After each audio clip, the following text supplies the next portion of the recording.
نفرت پیدا کر کے اور خوف پیدا کر کے اور فسادات برپا کر کے وہ اس ملک کے اندر مضبوط سے مضبوط کر ہونے کی کوشش کرتے ہیں، جو اس ملک میں صرف 3% ہے، مشکل سے بولتا ہوں 3% بھی نہیں ہے، 3% ہے، لیکن انہوں نے اپنی طاقت بنانے کے لیے اور طاقت دکھانے کے لیے غریب لوگوں کو اپنے ساتھ میں لیا، ان کو خریدا، بیچا اور ان کو پیسے دیے، زمین کے نام پر، راشن کارڈ کے نام پر، ہیلتھ کے نام پر، ہیلتھ کے نام پر، اور ان کو اپنے ساتھ لیا، ان کو ٹریننگ دی، تربیت دیا، اور یہ 10 غریب لوگ جو اپنے ملک کو بیچنے کے لیے تیار ہوئے، یہ لوگ آگے کے لیے کام کر رہے ہیں۔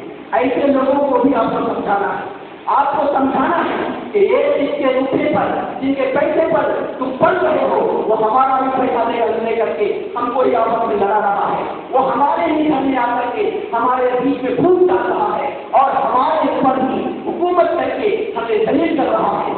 یہ وہ لوگ ہیں جو اس ملک کو ہندوستان دیکھنا نہیں چاہتے، بھارت دیکھنا نہیں چاہتے، اس ملک کو انڈیا دیکھنا نہیں چاہتے، اس ملک کی تہذیب کی سیکورٹی کو دیکھنا نہیں چاہتے۔ یہ لوگ چند دنوں کے بعد اپنے مشن کے مطابق پارلیمنٹ کے انتخابی نظام کو ختم کرنا چاہتے ہیں۔ وہ لوگ وہاں پر چند کو، چند اپنے پریوار کے لوگوں کو، چند RSS کے نیتاؤں کو پیدا کر کے ملک کے باپ کو ان کے ہاتھ میں لینا چاہتے ہیں۔ انسان کو 4 کیٹیگری میں بانٹ کر کسی کو نالکار کرنے کے لیے، کسی کو کمانے کے لیے اور کسی کو اپنی نوکری کے لیے، کسی کو تحفظ کے لیے رکھ کر کے خود اس ملک کے اوپر بادشاہی کرنا چاہتے ہیں۔ یہ بادشاہت ہمیں کل بھی منظور نہیں تھی، آج بھی منظور نہیں ہے اور آنے والے وقت میں بھی ہم کبھی منظور نہیں کریں گے۔ دوستو، نفرت اس ملک کے اندر پھیلانے کے لیے انہوں نے جنگل کا دورہ کیا، ہر فرد کے ذہن میں یہ ذہن بولنے کی کوشش کی، گھر کو ہندو اور مسلمان بنایا، علاقے کو ہندو اور مسلمان بنایا، یہ مسلم علاقہ ہے، یہ ہندو علاقہ، ہوٹل کو ہندو اور مسلمان بنایا، یہ مسلم ہوٹل ہے، یہ ہندو ہوٹل ہے، دکان کو ہندو اور مسلمان بنایا، یہ مسلم دکان ہے، یہ ہندو دکان ہے، گھڑی کو ہندو اور مسلمان بنایا، ہال کو ہندو اور مسلمان بنایا، روڈ کو ہندو اور مسلمان بنایا، کھانے کو ہندو اور مسلمان بنایا، ہر چیز کے اندر یہ ذہن کھولنے کی کوشش کر رہے ہیں اور اس کے نام پر ہم سب کو لڑانے کی کوشش کر رہے ہیں۔ ہم مندر کے خلاف نہیں ہیں، ہم گرودوارا کے خلاف نہیں ہیں، ہم گرجا گھر کے خلاف نہیں ہیں، ہم مسجد کے خلاف نہیں ہیں۔ آپ مندر بناؤ، آپ مسجد بناؤ، آپ گرجا گھر بناؤ، آپ اپنی عبادت کے لیے، اپنے مذہب کی دعوت و تبلیغ کے لیے، نشر و اشاعت کے لیے جو کرنا چاہتے ہو کرو، لیکن نفرت کے نام پر نہیں، نفرت کے نام پر نہیں۔ اگر نفرت کے نام پر تم اپنے مذہب کو پھیلانے کی کوشش کرو گے، انشاءاللہ ہم جلد سے بھارت میں بھیج ڈالیں گے۔ محترم بھائیوں، بہت پہلے علامہ اقبال نے کہا تھا، مذہب نہیں سکھاتا آپس میں پیر رکھنا، ہندی ہے ہم وطن ہے ہندوستان ہمارا۔ کسی بھی مذہب کے اندر کسی بھی مذہب کے خلاف ایسی بات نہیں کہی گئی ہے جس سے یہ سمجھ میں آئے کہ مذہب کا ٹکراؤ ہو رہا۔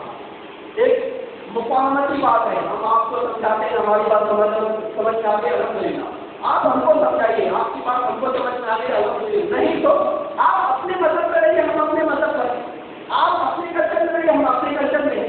ہندوستان ایک گنگا جمنی تہذیب کا ایک گلستان ہے، اس گلستان کے اندر مختلف رنگ کے پھول ہیں، اگر ان سارے پھولوں کو ایک رنگ میں رکھنے کی کوشش کرو گے تو وہ گلستان باقی نہیں رہے گا، وہ کوئی اور چیز بن جائے گی۔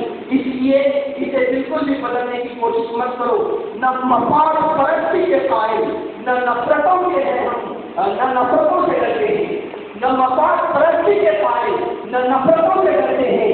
اے زندگی ہماری راہ سے ہٹ، ہم موت کی عزت کرتے ہیں، ہم موت سے ڈرنے والے لوگ نہیں ہیں، ہم اس مذہب کو ماننے والے ہیں جن کو پیدا ہوتے ہی یہ بتایا جاتا ہے کہ تمہاری موت ایک نئے کی لکھی ہوئی ہے، اور جس طرح اوپر والے نے لکھ دیا ہے اسی طرح اسی دن اسی گھڑی اسی وقت اسی لمحہ تم کو بڑھنا ہے، جس میں ایک سیکنڈ کے لیے آگے پیچھے نہیں ہو سکتا ہے۔ جب ہم کو ہماری موت کے اوپر یقین ہے، پھر ہمیں موت سے ڈرانے والے تم کون ہوتے ہو؟ ہم تو ملک الموت سے ڈرنے والے نہیں ہیں، ہم تو صرف اللہ تعالیٰ سے ڈرنے والے ہیں جو ہماری روح نکالتے ہیں، ہم اس سے بھی نہیں ڈرتے ہیں، ہم اس سے ڈرتے ہیں جس نے حکم इस धरती के ऊपर उसका निजाम होना चाहिए जो हम सबको पैदा करने वाला है, जो हम सबको चलाने वाला है। वो चलाने का निजाम, उसका कंसेप्ट आपके दिमाग में क्यों है, आप उसके मुताबिक जिंदगी गुजारिए। हमारे दिमाग में जो है हम उसके मुताबिक जिंदगी गुजारेंगे। इसके अंदर कोई किसी को रोक टोक नहीं कर सकता, क्योंकि हिंदुस्तान का आईन, हिंदुस्तान का दस्तूर हम सबको इसकी इजाजत देता है।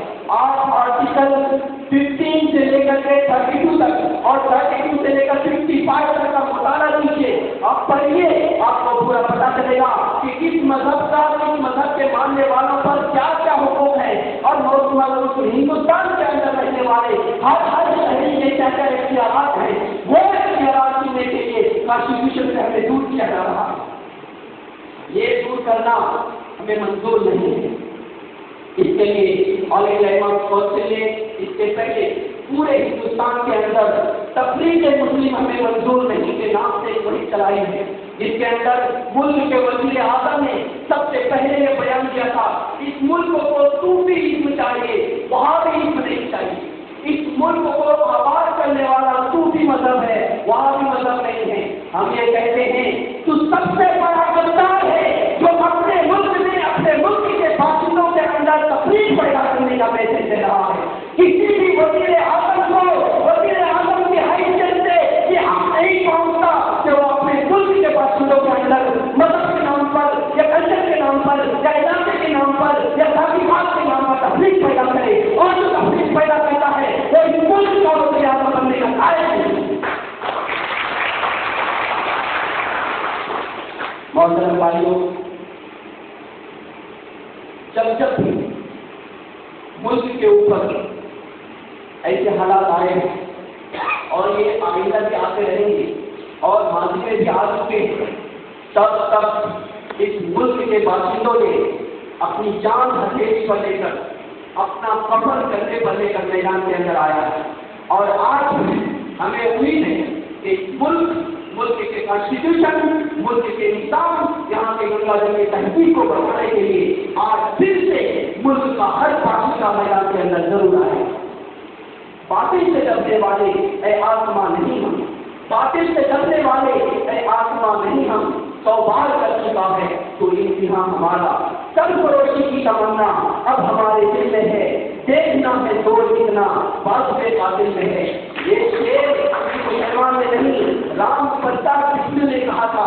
ये वो मुजाहिद है जो अंग्रेजों से दो बरसों मुंह के पास आकर के कहा था कि बातिल से डरने वाले ऐ आसमां नहीं हम, सौभार कर चुका है तो इम्तिहान हमारा, और सरफरोशी की तमन्ना अब हमारे दिल में है, देखना है जोर कितना बाजुए कातिल में है। दोस्तों, हालात अच्छे नहीं थे और इस पर मशवरा करने की जरूरत नहीं है। अगर आपको समझ में आता है आप काम कीजिए, नहीं समझ में आता है तो मरने के लिए तैयार हो जाइए। ये दो ही रास्ता है, ये दो रास्तों में से एक रास्ता आपको चुनना है। अगर आप आज नहीं चुनते हैं तो आने वाला वक्त खुद आपके लिए तय करेगा कि आप कौन सा रास्ता तय करने के लिए तैयार हैं। आपको जो रास्ता भी मंजूर है वो आज तय करना है। वतन की फिक्र करना ना, मुसीबत आने वाली है। वतन की फिक्र करना ना, मुसीबत आने वाली है। इन बर्बादियों के मशवरे हैं आसमानों में, न मानोगे तो मिट जाओगे ऐ हिंदी मुसलमानों, न मानोगे तो मिट जाओगे ऐ हिंदुस्तान वालों, तुम्हारी दास्तान तक भी न होगी दास्तानों में। मोहतरम भाइयों, इस वक्त आरएसएस पूरे हिंदुस्तान में जिस तरीके से मुकदमेना के अंदर अपने लोगों को बैठा रहा है, इसी तरीके से अदलिया के अंदर हुकूमत प्रेशर डालकर गलत फैसले कराने की कोशिश कर रही है। जबकि इस मुल्क का अदलिया हुकूमत के दबाव से आजाद रहता है, उसके बावजूद इस वक्त की मौजूदा हुकूमत यहाँ के अदालतों के ऊपर हुक्मरानी का दबाव डालने की मुकम्मल कोशिश कर रही है। मीडिया को खरीद कर मुकम्मल तौर पर गलत तौर पर इस्तेमाल किया जा रहा है, और उसके लिए आप और हमको इस्तेमाल किया जा रहा है। आप और हमारे पैसे लेकर के इस मुल्क की तहजीब को भंग करने की कोशिश की जा रही है। इस वक्त जो परसगल्ला का मसला चलाया जा रहा है, ये परसगल्ला का मसला मुसलमानों का इशू हो ही नहीं सकता। सकता। आज बता रहे हैं इतने 50,000 मुस्लिम औरतों ने सिग्नेचर करके अदालत के अंदर दिया है, वो एक भी मुसलमान औरत नहीं है जिसने सिग्नेचर किया। इस बात को आप ध्यान में रखिए, जो मुसलमान औरत होगी वो इस्लाम के कानून के खिलाफ जा नहीं सकती, और जो इस्लाम के कानून के खिलाफ जाती है वो मुसलमान हो नहीं सकती। इसलिए फलसफा के खिलाफ इन्होंने आवाज उठाया है। वो इन्हीं के बनाए हुए मुसलमान के नाम पर एक तंजीम है, मुस्लिम महिला राष्ट्रीय मंच, राष्ट्रीय मुस्लिम महिला मंच। औरतों को मुसलमानों के नाम पर उन्होंने जमा किया, और जमा करके मुसलमानों के नाम पर उनको इस्तेमाल किया जा रहा है। ऐसे ही मुसलमानों के नाम पर उन्होंने बहुत सारे मर्दों के लिए मुस्लिम राष्ट्रीय मंच बनाया है, जिसके अंदर 10 मुसलमानों को इस्तेमाल किया जा रहा है। ऐसे ही उलमा के लिए अखिल भारतीय उलमा कौंसिल बनाया है। अलग अलग फील्ड के अंदर उन्होंने अपने खरीदे हुए लोगों को ला करके मुसलमान बना करके पेश करते हैं। इसलिए कभी भी आप इस मुल्क के आईन से और इस मुल्क के मानने वाले मज़ाहिब के खिलाफ आवाज उठाने वालों को कभी भी आप मुसलमान मत समझिए। जो मुसलमान होगा इसके खिलाफ कभी बात नहीं कर सकता, और जो इसके खिलाफ बात करता है वो कभी मुसलमान नहीं हो सकता। इसलिए आप आज इन पॉइंट को नोट कीजिए और नोट करके अपने कौम के हर वर्ग तक पहुंचाइए, अपने घर के हर मिंबर को बताइए, पैदा होने वाले हर बच्चे के जहन में ये बात डालिए कि ये आवेदन इस मुल्क के लिए जहर है, इस मुल्क के लिए कैंसर है। जब तक इस कैंसर को खत्म नहीं किया जाएगा ये मुल्क अमन और अमान के साथ नहीं आगे बढ़ सकता। दोस्तों, आजादी के मिशन के बाद एक उसूल बनाया गया था और सबने उसे कबूल किया था।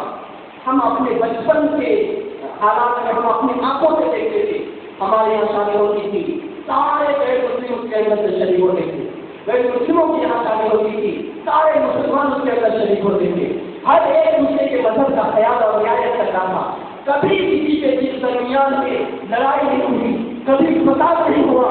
ये फसाद सबसे पहले हिंदू मुस्लिम के नाम पर सबसे पहला फसाद नागपुर के अंदर 1927 के अंदर किया गया, और ये आरएसएस का पहला तजर्बा था। ये आरएसएस का पहला तजर्बा था।